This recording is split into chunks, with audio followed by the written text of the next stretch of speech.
Hey guys, welcome to week 2, chapter 2 of Intro to Corrections.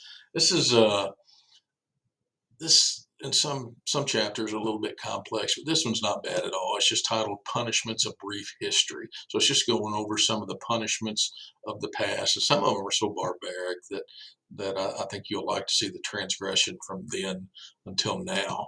So it's interesting stuff.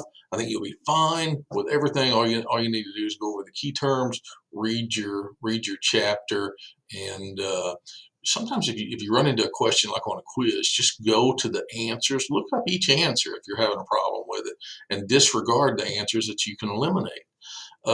So there are ways to answer the questions and do well on your quiz. And if you're in the middle of a quiz and you have a problem and you want to call me during the middle of your quiz, I'm good with that. But just a couple of things. This won't take a couple of minutes. I want to go over in this for this chapter. Again, read the chapters. It will describe all kinds of punishment or the types of punishment prevalent in ancient times. You'll realize that ancient laws looked at death sentence with a little less regard than we do now. So look at the role of torture and how it related to the justice system then.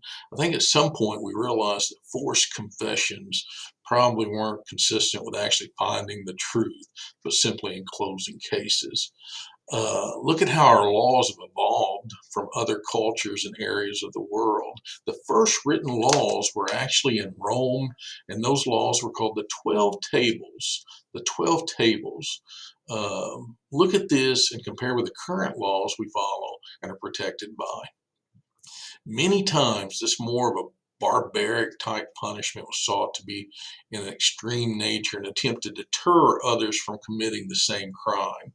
So a lot of the things like the public humiliation and the street hangings and the beatings and the beheaded people in a public forum, it was a message sent: don't do this or we'll do the same thing to you. It probably worked, but at what expense? I'm sure a lot of innocent people were probably mutilated and put to death.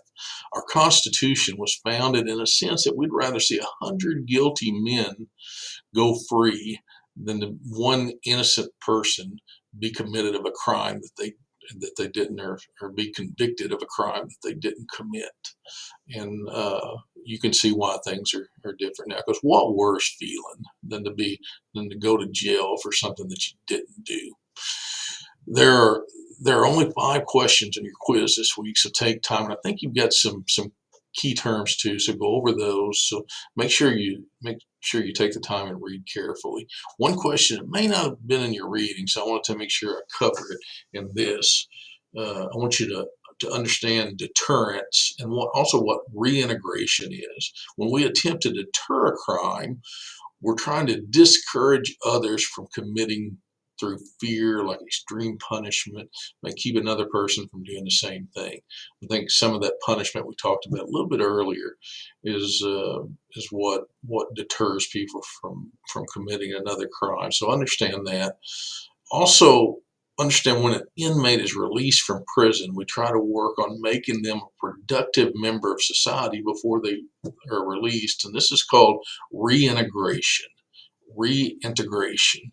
So to reintegrate a prisoner into society, we try to get them the training. And like some of these people, that they may have been in jail 30 or 40 years, and society's completely changed. So there's things that they've got to go through to reintegrate them into society. Those are a couple things I wanted to go over. Real short lecture this week. But again, if you need anything, don't hesitate to reach out to me, and enjoy your 3-day weekend.